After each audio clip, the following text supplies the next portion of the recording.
दिवा ते Chhatrapati Shivaji Maharaj terminus local चालू करण्यासाठी आपण जे उपोषण केलं होतं, आपण पहिलेही सांगितलं होतं की हा राजकीय लढा नाही आहे, सामान्य जनतेचा लढा आहे. आम्ही कुणाला लेखी घ्यायला किंवा आम्ही शिवशाही करायला बसलो नव्हतो. 7 दिवस आमरण उपोषण केल्यानंतर कुठेतरी पोलीस प्रशासन मध्यस्थी रेल्वे प्रशासन जाग आली होती आणि त्यानुसार त्यांनी त्यांच्या विनंतीला मान देऊन आपण आज DRM साहेबांच्या सोबत मीटिंग आयोजित केली होती. आजच्या मीटिंगला स्वतः रजनीश कुमार गोयल साहेब DRM जे आहेत ते स्वतः होते, तसे इतर पदाधिकारी त्यामध्ये उपस्थित होते. त्यावेळी तिथे जे असं घडलं की त्यांनी त्यांच्या बाजू भक्कमपणे मांडल्या, अगोदर ऐकून घ्यायला तयार नव्हते. परंतु ज्यावेळेस आम्ही त्यांना सांगितलं की साहेब जंक्शन म्हणजे काय हे तरी आम्हाला सांगा, कारण 1970चा ते दिवा जंक्शन असून तिथून तर एखादी लोकल सोडायला वेळ लागत असेल तर खूप दुर्दैव आहे.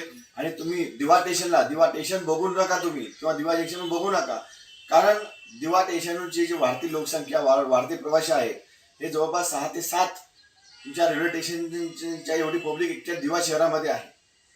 त्यावर त्यांनी सुझाव सांगितलं की तुमच्याकडे काय सुझाव तुम्ही सांगा, आम्ही ते करतो म्हणून. त्यावेळेस आपण त्यांना सांगितलं आहे 5 नंबरचं प्लॅटफॉर्मचं जर सांगितलं आहे किंवा 1 नंबरचं होम प्लॅटफॉर्म तात्काळ चालू करावं, तिथून सोडावी. आणि तेही होत नसेल साध्य नाही तर तुम्ही 5 नंबरवर सोडा. मग तो क्रॉसिंगचा प्रश्न आला, मग 7-8 नंबरवर सोडायला सांगितली, तिथे म्हणे क्रॉसिंगचा प्रश्न आला. मग त्याच्यासाठी म्हणलं आम्ही वेळ घ्या, पण आम्हाला एवढं वेळेस करून द्या. आणि गर्दी कुठे थांबली पाहिजे. आज ज्या कर्जत कसरावच्या गाड्या येत आहेत त्या गाड्या अगोदर भरून येतात, तिथूनही चढता येत नाही. त्यामुळे जी 7 तारखेला मिटिंग झाली होती, RPFचे गिरीशचंद्र तिवारी साहेब आणि स्टेशन मास्तर यांच्या वेळेस तिथेही त्यांनी सांगितलं होतं की 15 फास्ट लोक थांबणार आहेत म्हणून. आणि त्याच मीटिंगमधून झालं की आजही सांगितलं आहे की एक दीड महिन्यामध्येच त्या कल्याणहून सुटणाऱ्या फास्ट लोकल दिव्यामध्ये थांबा मिळणार आहे त्यांना. आणि लक्षात घ्या, कुठेतरी राजकीय श्रेयवादाचा हा प्रश्न होता, त्यामुळेच कुठलाही राजकीय पक्ष दिवा शहरामध्ये आला नाही, आपल्या या आंदोलनामध्ये झाला नाही. कारण त्यांना आपण किड्या मुंग्यासारखे जरी मिळलो ना तरी या लोकांना याचं काही नाही आहे. त्यांना फक्त निवडणुकीला सामान्य जनतेची आठवण येते असंच म्हणावं लागेल. उपोषणाबाबत तर खासदार साहेबांनाही 15 ऑगस्ट रोजी प्रत्यक्ष समस्या भेटून त्यांना निवेदन दिलं होतं, 17 ऑगस्टलाही निवेदन दिलं उपोषण चालू असताना, पण तरीही त्यांनी याकडे संपूर्णपणे दुर्लक्ष केलं. खासदार साहेबांना विनंती आहे माझी, साहेब तुम्हीच काम केलेलं आहे, तुम्हीच करा, आम्हाला श्रेयवाद नकोय. आम्ही कुठला तरी लेखी घ्यायला आणि आमची स्वतःची वाहवा करायला बसलो होतो. आमचा एकच होतं, या दिवा शहराला माझा परिवार मानतो आणि माझ्या परिवारातील माता भगिनी विद्यार्थी आहेत, प्रवासी बांधव जे ट्रेनला लटकून प्रवास करतात, त्यांचे जीव जातात, याची तुम्ही सकाळी परिस्थिती पाहायला हवी होती. त्यांचे जीव जावण्यासाठी वाचवण्यासाठी हे कुठेतरी आजची मीटिंग होती.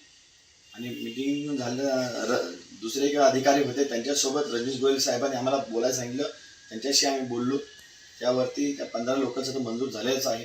आणि त्यांनी सांगितलं आहे की लवकरात लवकर, म्हणजे दरवर्षी त्यांचा जून महिन्यात टाइम टेबल निघतो, त्या टाइम टेबलनुसार जून महिन्यापर्यंत ते करणारच आहेत. परंतु त्याच्याही अगोदर जर झालं शक्य होईल तेवढ्या प्रमाणात आपल्यातून इथून लोक सुटणार आहे. आम्ही श्रेय घेण्यासाठी केलेलं नाही आहे आणि आम्हाला श्रेय नको आहे. फक्त एवढीच विनंती आहे की जरी आम्ही आज जी मीटिंग झाली त्यावेळी आम्ही शांत बसणार नाही, आम्ही आमचा पाठपुरावा सतत चालूच ठेवणार आहोत.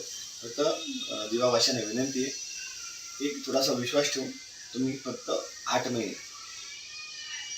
झाले लोकल चालू तर त्यांचे विचार खूप लवकर करण्याचे आहेत, पण मी तुम्हाला 8 महिने फक्त मागत आहे.